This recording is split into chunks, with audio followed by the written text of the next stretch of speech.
Hello दोस्तों, स्वागत है आप सभी का हमारे यूट्यूब चैनल में। आज की कहानी का मुख्य शीर्षक है राजा की 3 सीखें। बहुत समय पहले की बात है। दूर दक्षिण में किसी प्रतापी राजा का राज्य था। राजा के 3 पुत्र थे। एक दिन राजा के मन में आया कि पुत्रों को कुछ ऐसी शिक्षा दी जाए कि समय आने पर वो राजकाज संभाल सके। इसी विचार के साथ राजा ने सभी पुत्रों को दरबार में बुलाया और बोला, पुत्रों, हमारे राज्य में नाशपाती का कोई वृक्ष नहीं है। मैं चाहता हूँ तुम सब 4-4 महीने के अंतराल पर इस वृक्ष की तलाश में जाओ और पता लगाओ कि वो कैसा होता है। राजा की आज्ञा पाकर तीनों पुत्र बारी बारी से गए और वापस लौट आए। सभी पुत्रों के लौट आने पर राजा ने पुनः सभी को दरबार में बुलाया और उस पेड़ के बारे में बताने को कहा। पहला पुत्र बोला, पिताजी, वह पेड़ तो बिल्कुल टेढ़ा मेढ़ा और सूखा हुआ था। नहीं नहीं, वो तो बिल्कुल हरा भरा था, लेकिन शायद उसमें कुछ कमी थी क्योंकि उस पर एक भी फल नहीं लगा था।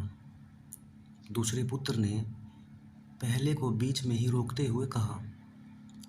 फिर तीसरा पुत्र बोला, भैया, लगता है आप भी कोई गलत पेड़ देख आए, क्योंकि मैंने सचमुच नाशपाती का पेड़ देखा। वो बहुत ही शानदार था और फलों से लदा पड़ा था।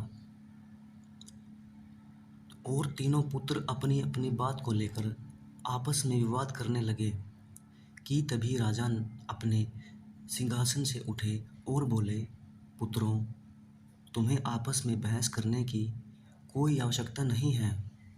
दरअसल तुम तीनों ही वृक्ष का सही वर्णन कर रहे हो। मैंने जानबूझकर तुम्हें अलग अलग मौसम में वृक्ष खोजने भेजा था और तुमने जो देखा वो उस मौसम के अनुसार था।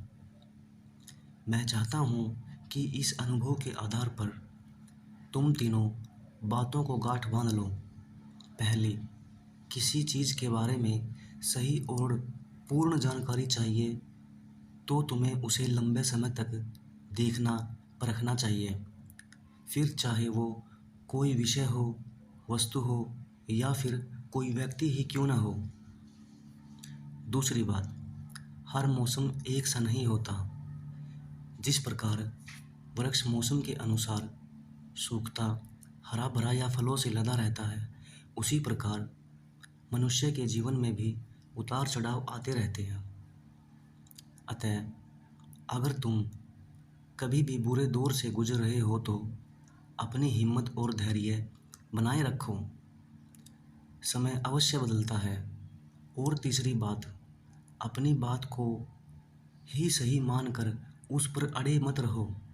अपना दिमाग खोलो और दूसरे के विचारों को भी जानो। यह संसार ज्ञान से भरा पड़ा है। चाह कर भी तुम अकेले सारा ज्ञान अर्जित नहीं कर सकते। इसलिए भ्रम की स्थिति में किसी ज्ञानी व्यक्ति से सलाह लेने में संकोच मत करो। धन्यवाद। कहानी अच्छी लगे तो चैनल को लाइक सब्सक्राइब ज़रूर कीजिएगा।